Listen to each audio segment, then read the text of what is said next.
actually see them. So I'm going to do a simple still life over here on this side of the paper. And I'm going to be painting today alla prima, which is a vocabulary word that you should become familiar with. Alla prima. Okay? Alla prima means that you are going to be doing your painting in one layer of paint, okay? There are many different styles of painting. There's tone and glaze, there's alla prima, there's impasto, there's pointillism, there's all these different types of mark making and all these different types of painting. But today we're going to be learning how to do alla prima, which is how to mix your values together while the paint is still wet, right? So because I don't want this video to be overly long, I'm going to try to do just kind of a study of one object, okay? And I'm going to do a study of a sphere, right? So I have a sphere. I'm going to set up where my sphere is, right?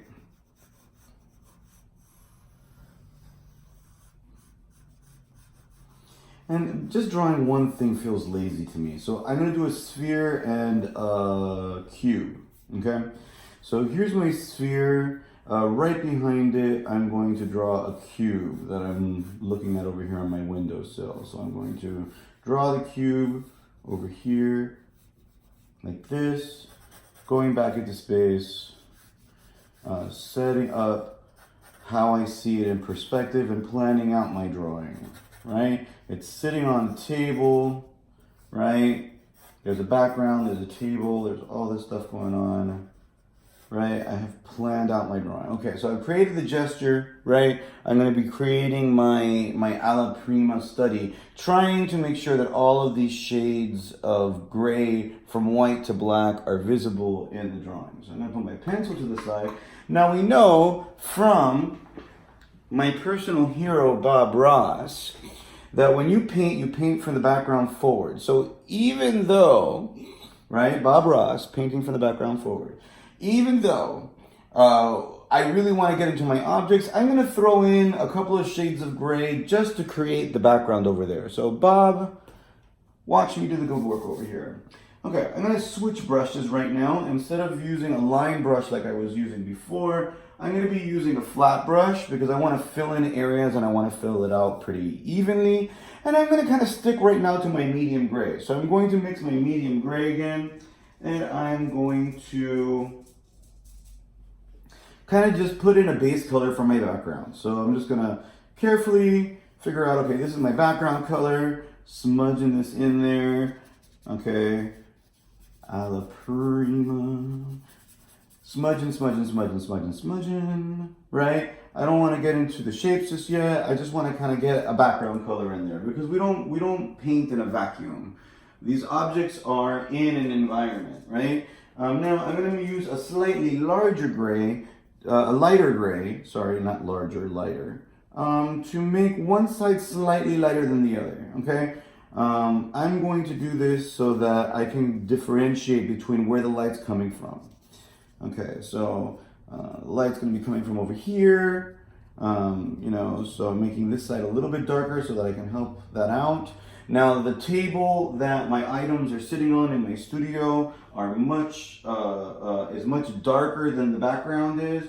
So I'm going to mix a slightly darker gray, right? I'm going to mix a slightly darker gray for the tabletop. I don't want to make it super dark because I don't want that to take away from the actual items, okay? And I actually think that that's a little bit too dark. But since I'm doing it alla prima and the paint is still wet on a piece of paper, I can just add some white on here and lighten this up a little bit so that I don't make a super dark color that takes away from my actual items. So I'm powdering this around, just trying to make sure that, I have a background set up, have my structures of my items over here, right? And continuing with this.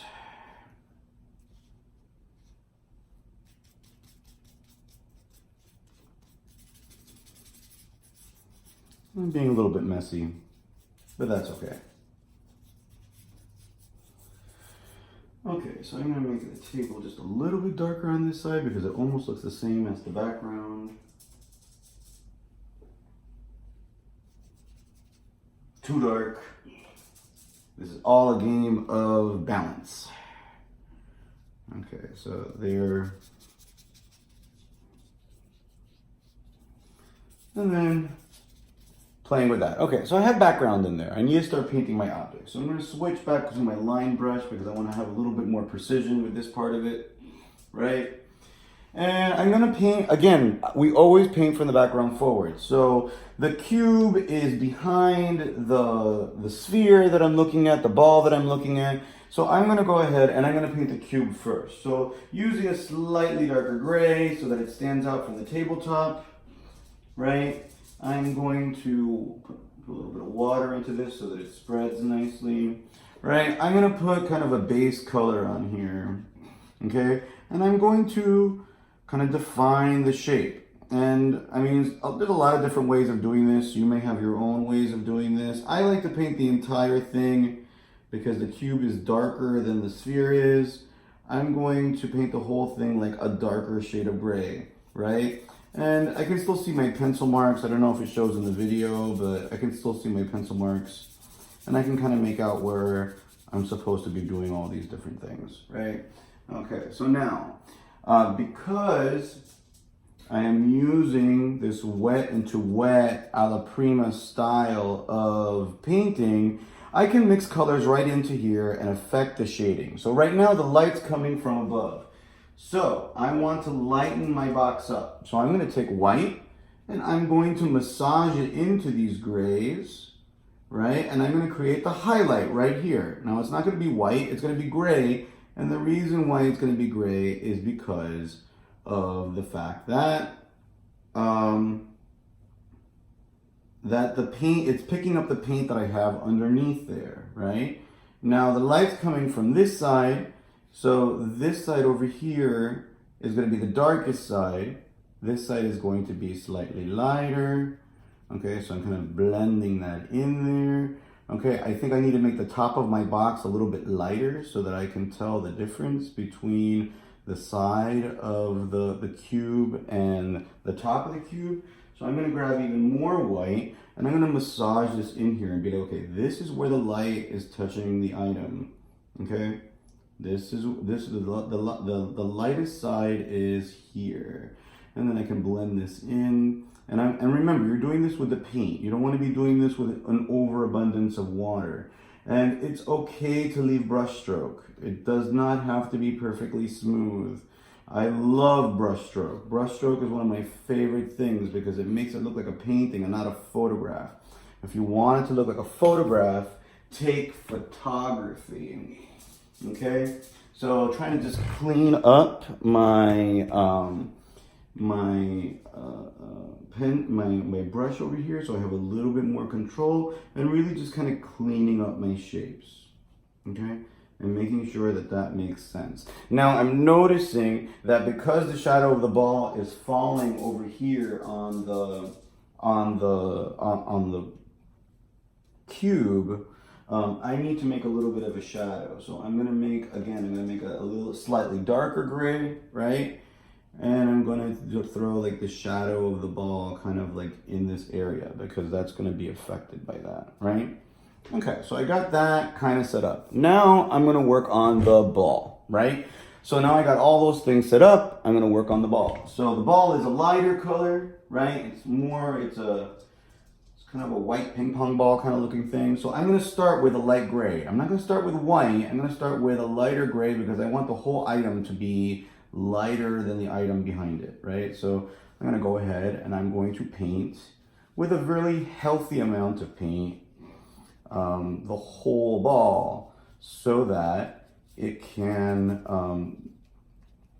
always appear like it's just a little bit lighter. Now, again, the ball is getting hit by the light at the top and it has its shadows on the bottom and it's casting a shadow onto the table, right? So, remember, for chiaroscuro to work, you need light, you need dark, you need shadow. That is how it works. So, I'm going to grab some clean white and I'm going to add even more white to the very top of this thing, right? And I'm gonna massage this into the grays that are already there and still wet because the paint is still wet. And I'm going to allow that to kind of blend in and create the illusion that the surface of the ball is moving into place. Now, grabbing a little bit of darkness on my brush and cleaning my brush out in my water, right? I am going to create a darker gray, and I'm gonna maybe even add just a little bit of black to the bottom of this thing. And then because I just want to massage that little bit of black in there so that it just turns gray on me by mixing into the other colors, I'm going to take a rather clean brush and I'm going to massage this into place, okay? So that it gradually changes into the darker color, okay? When things have a hard edge, the color changes on a line. When things are round, the colors change gradually. So you have to kind of really affect the way that the color gets mutated so that it happens gradually, okay? I'm gonna use my medium gray for this ball, and I'm gonna kind of just come in here and I'm gonna try to show that. Now, I'm not quite done. For your items, right? For your items to stand out clearly from a distance. And now I'm going to use my flat brush with the soft bristles to just clean up my mark making, because I know that you guys are kind of addicted to blending. So let's give the audience what they want. Okay, so I'm just going to try to make that a soft change so you can see that happening. For the items to be totally clear to your audience, this idea of the balance of values, right? However dark the item is, it has to be equal. It has to be equally light. It has to have an equal amount of light and dark.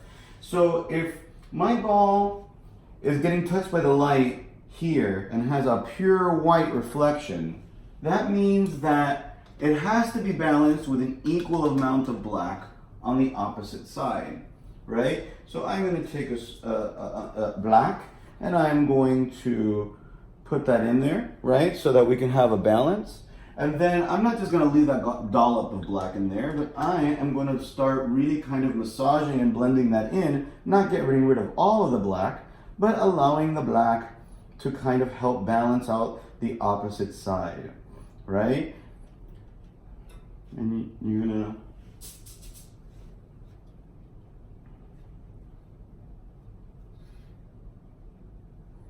see that happening there. I can also use the darker black color to create the shadow of the ball on the table, right? So using a darker gray, I'm going to come back in here and I'm going to do, okay, this is the ball. The ball is casting a shadow this way and that way because of the way that the light is hitting the ball. So the shadow of the ball on the table takes up a certain amount of space on the table, right? It also falls on the box over there that I already did that, right? The box casts a shadow on the table. So using that, I can be like, okay, well, the box casts a shadow and the shadow kind of comes this way. So I'm gonna make this area of the table darker. Okay, when I still wanna see my clean box. You know, shadows are kind of ephemeral. They can get lighter, that they can get darker. They're not as exactly solid. You always want to save your strongest color for the actual objects. Shadows shouldn't be extraordinarily strong in color.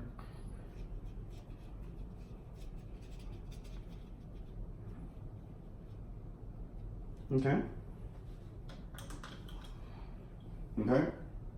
Looking at it, I'm trying to see if it's balanced. Do I have all of these colors? Look, I have this color, which is kind of that color there. I have this color, that's that color there. I have this color, that's this color over here. I have this darker gray that's right about there. I have this much darker gray that's over here. And I have this extraordinarily charcoal gray that's over here. And I need to have that balance. I need to have the light with the dark so that it's visible. If I make it too pale, it's not going to be visible from across the room. It's not going to be able to grab the attention of my audience. That idea of balance is extraordinarily important to your ability to do this particular kind of illusion. I'm coming back in here with a little bit of black to even make it stand out even more. And then I'm blending it into my grays, right? And then over here, this is a little bit darker, so I'm going to use my mark making brush over here, and I'm just gonna add a little bit of information on here to help that corner look really nice and defined, right?